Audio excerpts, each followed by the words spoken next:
Karen kept parking on my property, so I had her towed by helicopter during a town meeting. The sun beat down on Willow Creek, a sleepy town where everyone knew everyone's business. My name's Ethan Caldwell, and I've lived on my family's 5-acre plot for 30 years, growing corn and keeping to myself. The trouble started when Karen Mitchell moved in next door. She was loud, brash, and had a knack for turning small slights into full-blown wars. Her favorite battleground? My front yard. Karen's sedan, a dented gray eyesore, appeared on my property one morning, parked crookedly across my driveway. I knocked on her door, polite as could be, and asked her to move it.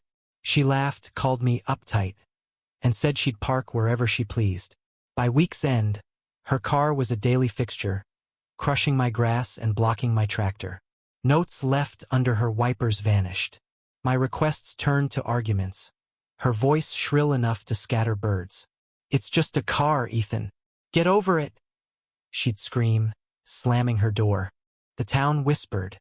Old Mrs. Hargrove, who ran the diner, said Karen had a history evicted from 2 rentals for similar stunts. I tried reasoning, even offered to mark a spot on her own lot. No dice. Karen thrived on chaos, and I was her latest target. My patience frayed like old rope. Then came the twist. Tommy, the town's quiet mechanic, confessed something at the bar one night. He'd seen Karen sneaking out at dawn, moving her car onto my land deliberately, giggling like it was a game. "She's testing you, Ethan," he said, eyes nervous. "She wants you to snap." Tommy's words lit a fire in me. This wasn't just parking, it was personal. I stewed for days. Karen's car sat smugly on my lawn, taunting me. I could have called a tow truck, but Willow Creek's gossip mill would have spun that into a yawn. I needed something bigger, something she couldn't ignore. That's when I remembered my cousin Jake, who flew helicopters for a logging company. A wild idea took root. The town meeting was the perfect stage. Everyone would be there, bickering over budget cuts and potholes. I called Jake, laid out my plan. He laughed, called me crazy, but agreed. "Gonna cost you, cousin," he said. I didn't care. This was war. The meeting hall buzzed that evening, packed with sweaty bodies and stale coffee. Karen sat up front, smirking, her voice cutting through the mayor's budget talk with complaints about unneighborly folks. I slipped out, heart pounding, and signaled Jake. The chopper's roar split the air like thunder. Heads turned, chairs scraped, and the crowd spilled outside, Karen included.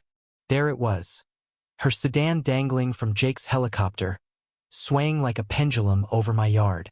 The crowd gasped, some cheering, others snapping photos. Karen's face went from smug to scarlet, her screams drowned by the rotor's whine. "You can't do this," she shrieked, charging toward me. I stood my ground, arms crossed. "It's my land, Karen. You parked, I towed." The town official, Mr. Perkins, stammered about permits, but the crowd's laughter silenced him. Karen lunged, clawing at my shirt, but Tommy quiet, unassuming Tommy stepped in, pulling her back. "You pushed him too far," he said, voice steady. The crowd murmured, some nodding. Karen's eyes darted, searching for allies, but found none. The helicopter set her car down in the town square, right outside the meeting hall. Jake tipped his hat from the cockpit and flew off. Karen stood frozen, humiliated, as whispers turned to chuckles. I thought I'd feel triumph, but as her shoulders slumped, a pang hit me. She looked small, broken, like a bully caught out. Later, I learned more about Karen from Mrs. Hargrove. She'd lost her job, her husband, her stability.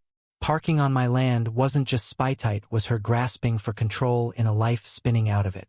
I didn't forgive her, but I understood. The town, though, didn't. They shunned her, and within weeks, she was gone, her house empty. The victory felt hollow. My yard was mine again, but at what cost? Karen's defeat didn't fix her pain or mine. It just fed the town's hunger for drama. Tommy stopped by one evening, beer in hand, and we sat quietly. "Did I go too far?" I asked. He shrugged. "She started it. But maybe we all lost something. Willow Creek still talks about the helicopter tow, a legend born of spite and spectacle. I'm no hero, just a man pushed too far. But I wonder, was justice served? Or did I just fuel a cycle of vengeance? What do you think? Where's the line between standing up and striking back?